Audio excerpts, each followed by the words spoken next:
Good morning, Digit fam, and happy Memorial Day. Happy Memorial Day?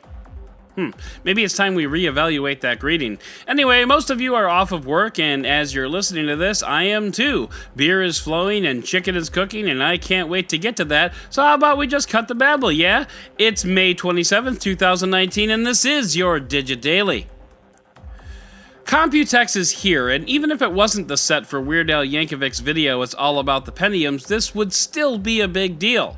Because despite Weird Al being the genius that he is, Computex basically is all about the Pentiums. If this were 1993. But Computex is also about computer components, and we have seen some impressive new hardware rolling out of Taiwan for the past few days.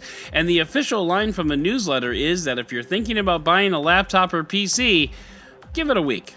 There's good things on the horizon, so let's dive in. If you're a chip maker, it doesn't get any bigger, or smaller as the case may be, than Intel, Nvidia, Qualcomm, and ARM, and all of them have announced new tech. ARM in particular announced the new Cortex A77 CPU and Mali G77 GPU. This is significant because, Snapdragon processors from Qualcomm, and Exynos processors from Samsung, and Kirin processors from Huawei, well, they're all made from ARM chips. Well, maybe not Huawei for much longer, but anyway.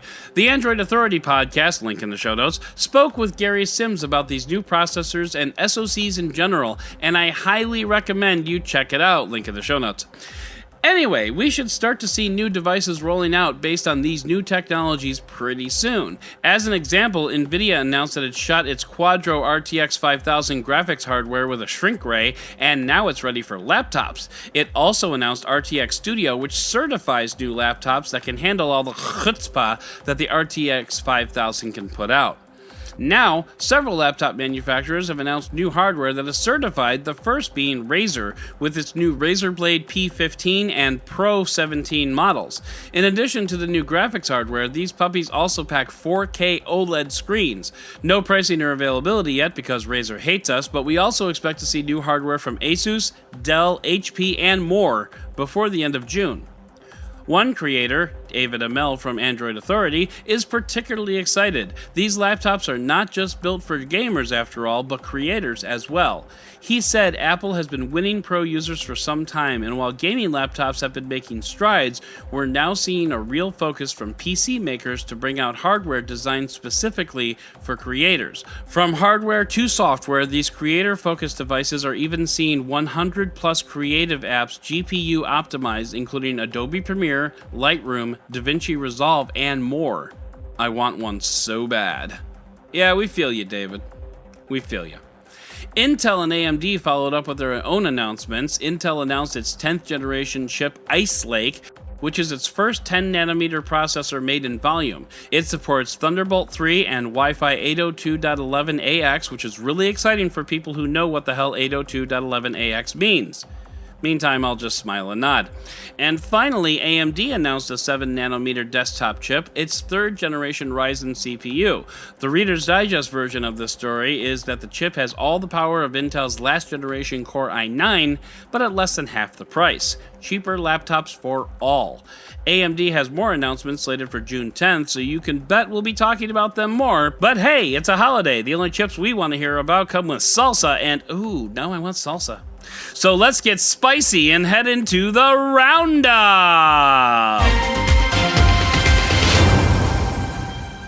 Jimmy Westenberg over at Android Authority writes that he's tired of giving up battery life for a reasonably sized phone. He doesn't want a big phone, I get that, but when you get a smaller phone, you also get a smaller battery. But what Jimmy doesn't talk about is thicker phones. See, you can make screens as small as you want, and if you add millimeters to the back of the phone, you can still have a bigger battery. But whether Jimmy doesn't want a thicker phone or OEMs refuse to make a thicker phone isn't clear, though I suspect it's the latter, which is just sad. Have you ever encountered a phone that was so hot it could actually shut itself down? This often happens when a phone is left in direct sun for too long, and CNET has a few tips on how to cool that puppy down. Most is common sense stuff: cover the phone from the sun, hold it up to a fan, take off the case, stuff like that. One thing the article talks about is parasitic charging, which is having your phone plugged in while it's in constant use, like gaming or video watching. Not only can that heat up a phone pronto, but it also is generally bad for your battery health, so if possible, don't do it. This is your Digit Daily PSA. Another day, another Huawei founder quote. This time, Huawei founder Ren Zhengfei said that if China were to retaliate against Apple, who builds its phones in China, by the way, Papa Ren would be the first to protest. Fine, but if that's the case, dude, you need to learn negotiating tactics. This is also a good time to mention, once again, that the Android Authority podcast, link in the show notes, took a deep dive into all things Huawei last week, link in the show notes. So give that a listen and we'll hit you with some knowledge, link in the show notes. The race to 5G is on, and The Verge asks, why is this a thing? And it lays out some good points, not the least of which is, Americans won the race to the moon, and we haven't been back since the 70s. Is it possible that winning the race to 5G in a given market like Chicago will allow us to rest on our laurels knowing that Chicago had 5G before Shenzhen? Certainly not. Now, winning the race to 5G will offer certain economic advantages. Businesses hoping to capitalize on 5G will go where 5G is, whether that's Chicago, Korea, or Constantinople. But make no mistake, this is a race where everyone needs to cross the finish line, even if they're in dead last. Canva is one of Australia's biggest tech sites. Canva allows you to create shareable graphics for social media, letterhead, things like that. I'm a Canva user. Over the weekend, Canva suffered a data breach where a significant amount of user data was captured.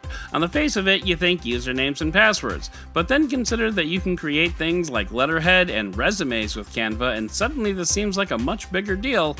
And I'll be right back, I need to go change my Canva password. And finally, last week, 60 Starlink satellites took to the skies in SpaceX's first salvo of internet from space. One Twitter user, whose name is mispronounced Dr. Marco Langbroek, shared a video of those 60 little ducklings following each other across the night sky in a neat little formation. Pretty awesome looking, but then the conversation on Twitter began. If there are going to be 12,000 of these things, what's that going to do for things like night sky photography? Nothing good, that's for sure. In the meantime, quack, quack, quack. So that's going to do it for today's Digit Daily. If you'd like to learn more about any of these stories, check out the links in the show notes and subscribe to our daily newsletter on Digit.com. And if you like what you heard, subscribe, leave a review, and don't forget to tell your friends about DigitDailyPod.com. Once again, I'm Adam Dowd, Dead Technology on Twitter, and we'll talk again tomorrow.